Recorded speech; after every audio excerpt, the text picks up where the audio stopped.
We Do Biz, premier sur les entrepreneurs. Les entrepreneurs bougent, Créent. partagent sur We Do WeDoBiz. Biz. Bonjour à toutes et bonjour à tous, ici Thomas Benzazon et c'est avec plaisir que je vous retrouve une fois de plus dans votre émission Entrepreneur le Live. La France est en déclin, c'est en tout cas le sentiment de 74% des Français d'après un sondage réalisé par l'Institut Ipsos pour lire l'économie et le monde. À l'occasion de la 15e journée du livre d'économie. Remettre la France et ses entreprises sur les rails de la croissance, voilà comment nous pourrions résumer l'ambition et le rôle de notre invité du jour. Des entrepreneurs, il en veut plus, de l'emploi, il en veut plus, de la croissance, il en veut plus. Président de Devoteam et du groupement d'entrepreneurs Croissance Plus, Stanislas Demensman est avec nous pour 30 minutes pour aborder les combats qu'il souhaite mener en tant que nouveau président de Croissance Plus et les solutions qu'il souhaite apporter pour faire de ses projets une réalité concrète. Stanislas Demensman, bonjour. Bonjour. Alors, avant toute chose, j'aimerais comprendre l'homme que vous êtes et la façon dont vous souhaitez incarner votre présidence. Nous avons eu un Pierre Gattaz, élu président du MEDEF, sur le thème d'un MEDEF de combat. Comment définiriez-vous votre style chez Croissance Plus ? Alors, je crois que la situation de notre économie étant très compliquée, personne n'imagine que Croissance Plus ne soit pas à la pointe des combats pour l'entrepreneuriat. Et c'est vrai que ça ne peut pas se faire sur une petite musique. Aujourd'hui, il est clair que Croissance Plus, mais également beaucoup d'autres Français, des entrepreneurs ou non, ont pris conscience de la gravité de la situation de notre économie. Et donc, nous sommes dans une situation effectivement tout à fait extrême où on ne peut pas travailler à fleur et moucheté actuellement. Donc, un Croissance Plus de combat également, c'est-à-dire qu'on sort les bonnets rouges chez les entrepreneurs ? Alors, je crois qu'il y a deux choses, il y a deux facettes. Croissance Plus ne veut pas être seulement dans du négatif, et ce n'est pas notre psychologie. Mais il faut d'abord faire un constat, et il faut qu'on partage ce constat. Et ce constat, c'est qu'on a mal travaillé. Depuis 15 ans, l'État, la politique économique des gouvernements successifs n'a pas pris en compte la réalité de la transformation du monde, de l'économie, la nécessité d'être beaucoup plus compétitif. Et du coup, on s'est petit à petit endetté, on ne s'est pas réformé par manque de courage devant les difficultés que nous avons à réformer. Et donc, la situation empire. D'où les réponses du sondage. Voilà, je le disais donc en préambule, la France est en déclin pour 74% des Français. Vous semblez partager ce sentiment. Je crois que la France rayonne par sa culture de façon tout à fait extraordinaire. Quand vous allez par le monde, Paris, l'art de vivre français est regardé par le monde entier et par beaucoup de nouveaux consommateurs de par le monde comme quelque chose d'exceptionnel. Donc, on a un patrimoine qui est notre force et il n'est pas du tout en déclin. Je dirais même plus le contraire, c'est qu'il est de plus en plus visible parce que de plus en plus de monde sur la planète s'intéresse à la culture, au patrimoine. Et donc, de ce point de vue-là, nous ne sommes pas du tout en déclin. Et puis, nous avons, depuis 30, 40, 50 ans, construit une économie qui est solide. Mais il y a une quinzaine d'années que nous avons commencé une politique économique qui est tout à fait à l'envers de ce qu'il faut faire aujourd'hui. Et on s'enfonce doucement dans une situation dramatique où plus personne ne gagne d'argent, ni les ménages, ni l'État, ni les entreprises. Et là, vous avez un appauvrissement général qui est en train de prendre en ce moment, d'où les réactions violentes, d'où la nécessité pour l'État de fiscaliser encore plus, parce que comme il se réforme très peu et très doucement, il a toujours plus besoin, les dépenses courent, a toujours plus besoin de pomper et d'assécher le secteur privé. Finalement, c'est un cercle vicieux. Totalement. Voilà, on s'est installé dans un cercle vicieux. Du coup, comment vous l'expliquez, ce déclin progressif de notre pays à l'échelle mondiale dans de si nombreux domaines ? Parce que vous le disiez, on est notamment bon sur le luxe, sur un certain nombre de produits du terroir, mais pour beaucoup d'autres secteurs...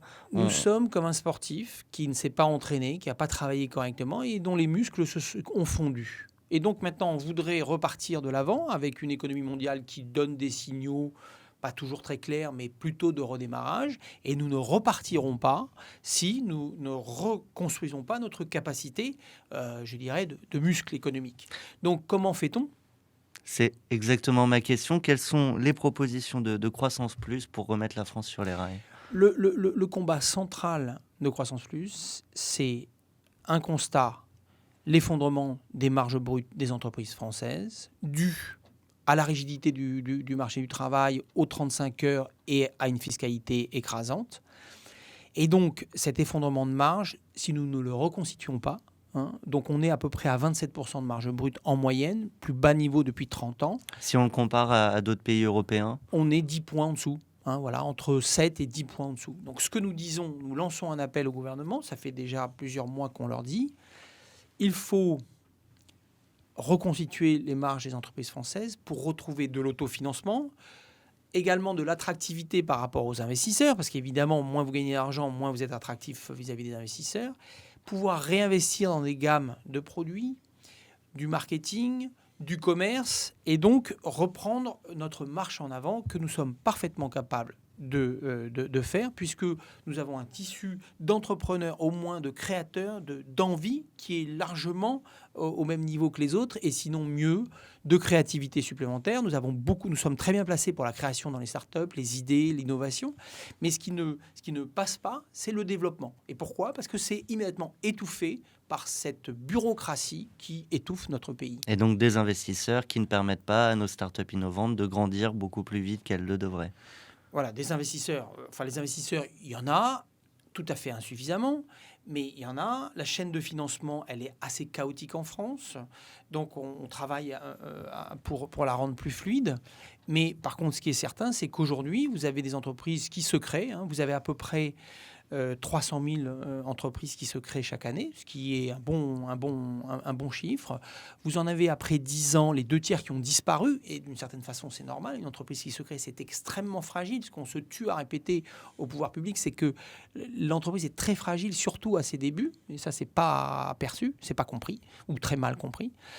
Et puis dans le tiers qui reste, dans les 100 000 qui restent, vous en avez 300 qui auront dépassé au bout de 10 ans les 10 millions d'euros de chiffre d'affaires. Donc vous voyez, c'est pratiquement rien qui peut se développer. Et c'est 5 fois moins que ce que font les Allemands et les Anglais, donc en termes de croissance de ces entreprises. Donc on est bon pour la création, on est bon pour le dynamisme. Les Français ont envie de créer leur entreprise, des startups, mais on est étouffé par une bureaucratie, une fiscalité qui ne nous donne pas les moyens aujourd'hui de grandir. Donc finalement, ce que vous réclamez, c'est plus de membres chez Croissance Plus. Alors, on veut beaucoup plus de membres chez Croissance Plus, bien entendu, puisque c'est ce qui nous donne notre force pour peser finalement dans le débat vis-à-vis du gouvernement. Stanislas de Bensman, je reviens sur le financement des entreprises. Vous proposez une mobilisation sur la réforme de l'assurance vie pour qu'elle soit plus favorable aux PME non cotées. Et là, on a eu le vote du budget rectificatif pour 2013 qui va a priori dans le bon sens. Alors, ça va dans le bon sens parce qu'il y a une partie de l'assurance vie qui va être fléchée vers les PME. Aujourd'hui, le débat reste autour du fait que c'est le non-coté qui est le plus difficile à financer, quand le coté l'est plus. Et là, on a encore des questions, puisque aujourd'hui, il n'y a pas de contrainte pour aller sur le non-coté vis-à-vis du coté. Bon, c'est un petit peu technique, mais en tous les cas, ce qui est certain, c'est qu'aujourd'hui, nous sommes satisfaits du pas qui est pris pour aller vers les PME, pas encore complètement satisfait parce que nous pensons que le non-coté va pas prendre la part dont il a besoin. Du coup, c'est en cours de négociation. Absolument, en cours de discussion. On a une idée de quand ça pourrait évoluer ? Maintenant, c'est dans les semaines qui viennent, puisque en fait, c'est un projet qui est en cours d'achèvement, donc on va le savoir vite. Vous mobilisez également sur les relations fournisseurs-grandes entreprises. Alors, ce n'est pas un sujet nouveau, et pourtant, on en est encore là. Parce que c'est un sujet éternel. C'est un sujet éternel. Je pense que la position dominante dans quelques circonstances, on a tendance à en abuser.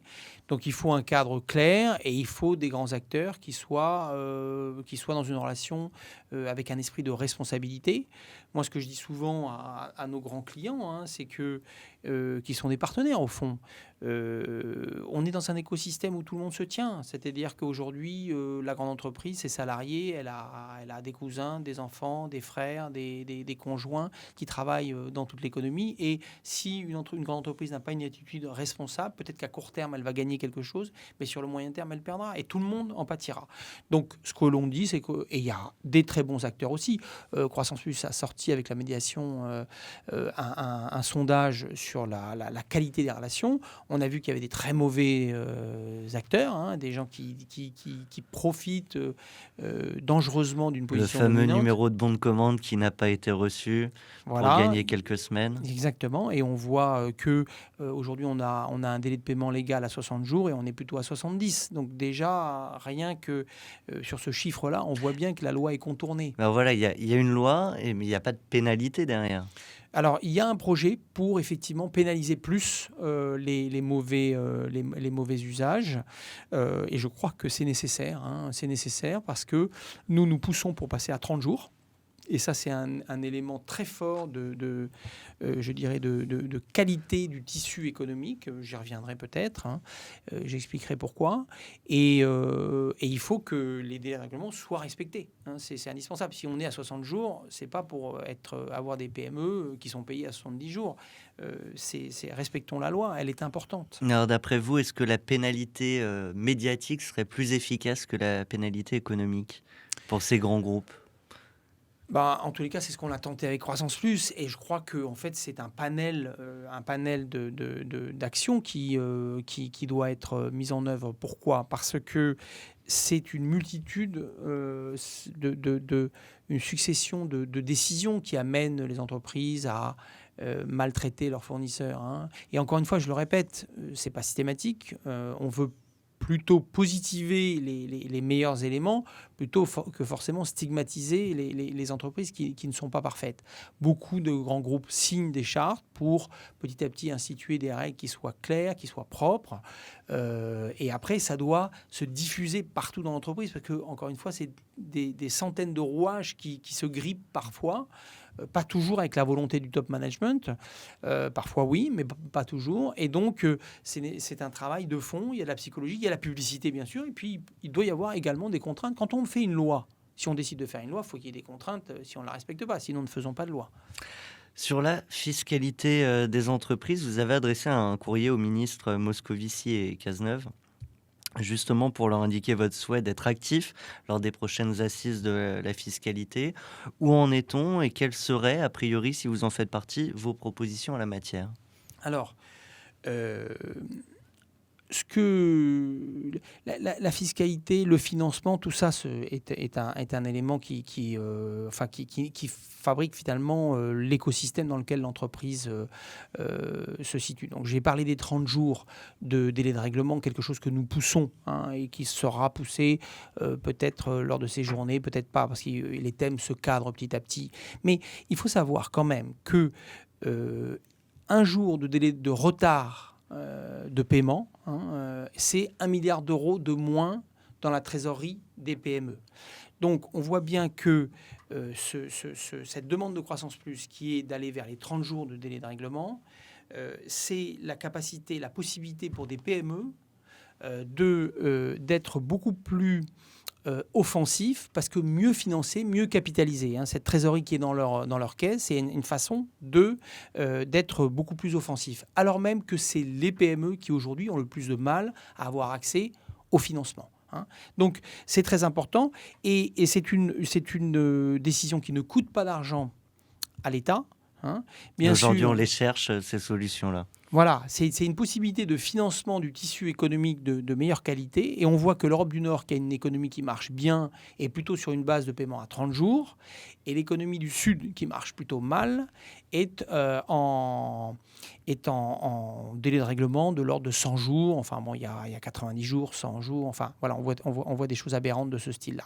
Donc, nous poussons là-dessus. Alors, pour ce qui concerne la fiscalité, effectivement, il y a une demande générale de baisse de la fiscalité qui pèse sur les entreprises. Pourquoi ?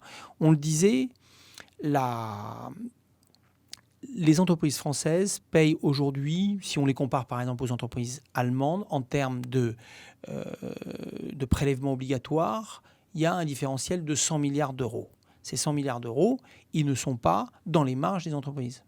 Donc on revient à mon problème de marge faciale, c'est-à-dire que le coût du travail, c'est-à-dire les charges sociales et la fiscalité, ensemble, les 300 taxes qui pèsent sur les entreprises françaises, c'est globalement un poids que les entreprises n'arrivent plus à porter si elles veulent être compétitives. D'où le départ à l'étranger, les délocalisations, etc.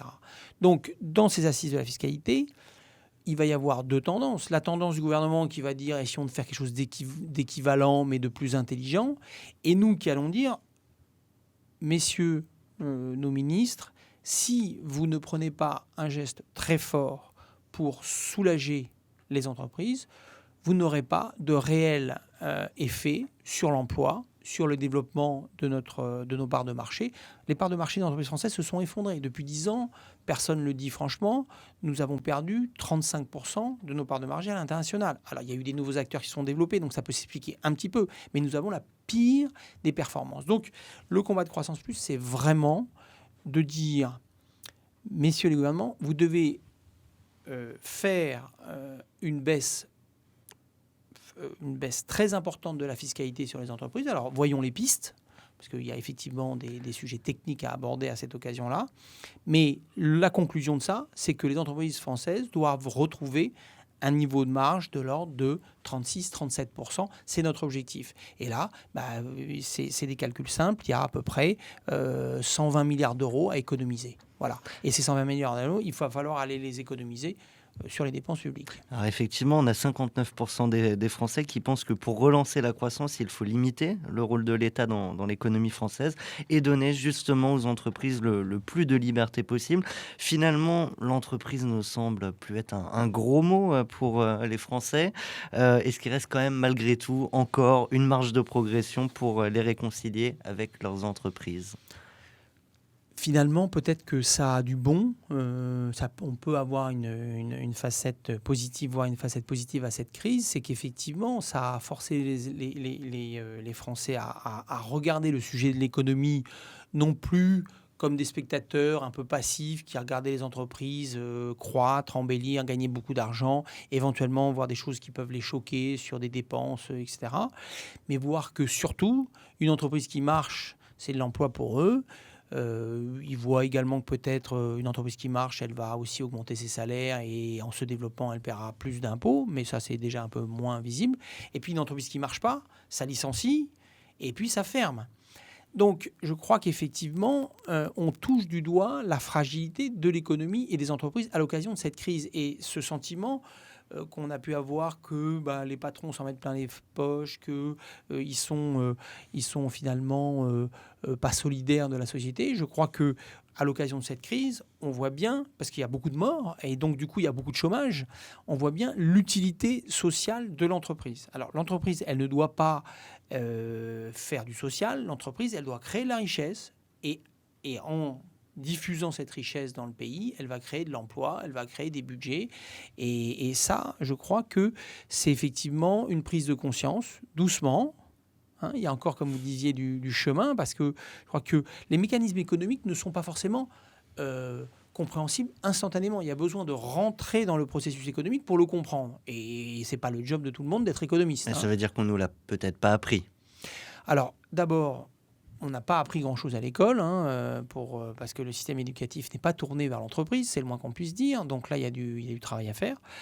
Mais il y a également, je crois, beaucoup d'hommes politiques qui n'ont pas vraiment eu envie d'assumer les réformes qu'il aurait fallu faire et les expliquer. C'est déjà expliquer l'économie. Quand les Allemands, parce qu'ils avaient un problème de compétitivité très important dans les années 2000, M. Schröder, socialiste, chancelier socialiste, a fait des réformes qui étaient dures à accepter pour les Allemands. Allongement de la durée de travail de toute la vie, donc pour les départs à retraite plus tardifs, remontée du temps de travail, exactement ce que demande Croissance Plus aujourd'hui, c'est-à-dire revenir sur les 8 semaines de congé que peuvent avoir les cadres français aujourd'hui. 8 semaines et demie, c'est la moyenne, et revenir à une moyenne européenne de l'ordre de 5. Passer à 64-65 ans avec la nécessité de financer des retraites et surtout de financer l'économie, de financer tout notre système de solidarité. Tout ça, les Allemands l'ont fait il y a 10 ans et ça a été expliqué. Alors, c'est pas pour ça que ça fait plaisir, mais ces efforts, ils sont nécessaires. Comme un enfant à Et il l'école. paye. Et ils payent, ça paye effectivement, parce qu'aujourd'hui les Allemands ont un PIB par tête qui est repassé largement au-dessus du nôtre. Ils ont aujourd'hui très peu de chômage et ils ont une économie qui est en place. Donc effectivement, ça paye. Et c'est ça qu'on voudrait convaincre le gouvernement et les Français, que les efforts de 2-3 ans payent. La preuve également pour l'Angleterre, qui est repartie en croissance après une purge très sévère qu'on s'est refusé pour le moment à faire. Donc il est temps de dérouler aussi le tapis rouge en France pour nos entreprises. Il y a besoin d'entreprises en France. Il ne faut pas qu'elles aient envie de partir. Stanislas Demensman, j'aimerais que nos auditeurs puissent découvrir l'homme qui a pris la présidence de Croissance Plus. Vous-même êtes entrepreneur. Vous êtes cofondateur avec votre frère, je crois, de Devoteam, une entreprise basée dans 23 pays. Donc à l'international, vous avez réalisé 515 millions d'euros de chiffre d'affaires en 2012 et vous employez 4100 personnes. Comment définiriez-vous l'entrepreneur que vous êtes ? Alors moi, je crois que si je réfléchis à cette question, je suis d'abord un entrepreneur passionné. Voilà, je suis passionné d'entrepreneuriat et aussi loin que je remonte et que je pense à l'idée que j'avais de mon futur, ça a été l'entreprise et l'entrepreneuriat. J'étais dans cette culture familiale. Et puis, je percevais ça comme la grande aventure que je pouvais vivre. Et finalement, des grandes aventures, j'aurais pu être cosmonaute, mais comme je suis daltonien, ce n'était pas possible. Donc, finalement, assez vite, je me suis aperçu que c'était là où était la grande aventure. Donc, entrepreneur, une voie de garage pour les cosmonautes daltoniens. Voilà, c'est une bonne définition. Est-ce qu'il y a des échecs qui vous ont construit particulièrement en tant qu'entrepreneur ? Vous savez, Devoteam, ce n'est pas ma première entreprise. J'en ai lancé au moins 3 ou 4 avant, entre des projets et des entreprises lancées. Donc, c'est la première, je dirais, qui a connu ce développement aussi important, puisque, effectivement, 500 millions d'euros de chiffre d'affaires d'une start-up, c'est une performance qu'il faut répéter plus souvent, d'ailleurs, mais qui est bonne. Donc, un entrepreneur qui ne peut pas grandir sans échec, c'est la vie, je crois que c'est du bon sens. Donc, j'ai eu des échecs, ça a été en management, où je me suis aperçu que ça ne marchait pas comme je voulais, des projets qui ont pas marché, qui m'ont coûté beaucoup d'argent, d'ailleurs, au passage. Donc, vous voyez, j'ai eu dans ma vie beaucoup d'échecs, et pourtant, quand je fais le bilan aujourd'hui, je vois que Devoteam, en tous les cas, c'est une belle réussite. Donc, on se construit sur ces échecs, il faut les analyser et puis il faut repartir de l'avant. Et aucun de mes échecs ne m'a empêché de relancer un nouveau projet, même si ça a pu me gêner à certains moments, bien sûr. Mais voilà, donc je crois que c'est le message, c'est que si tant est qu'on est fait pour ça, et je crois que c'est important de se connaître, si tant est qu'on est fait pour ça, il ne faut pas s'arrêter à sa première expérience si elle n'a pas marché. Stanislas Demensman, vous évoquez le management, des échecs aussi en management. Après, avec un peu de recul, pour vous, c'est quoi un bon manager ? D'abord, moi je pense qu'un bon manager doit être authentique. Donc pour être bon manager, il faut déjà être serein avec soi-même. C'est pas donné à tout le monde, mais c'est nécessaire. Je pense qu'il faut déjà faire un petit travail sur soi parce que comme le bon manager doit être authentique, il doit forcément être serein. Si vous n'êtes pas complètement serein avec vous-même, vous allez avoir du mal à faire grandir les autres de façon, je dirais, authentique aussi.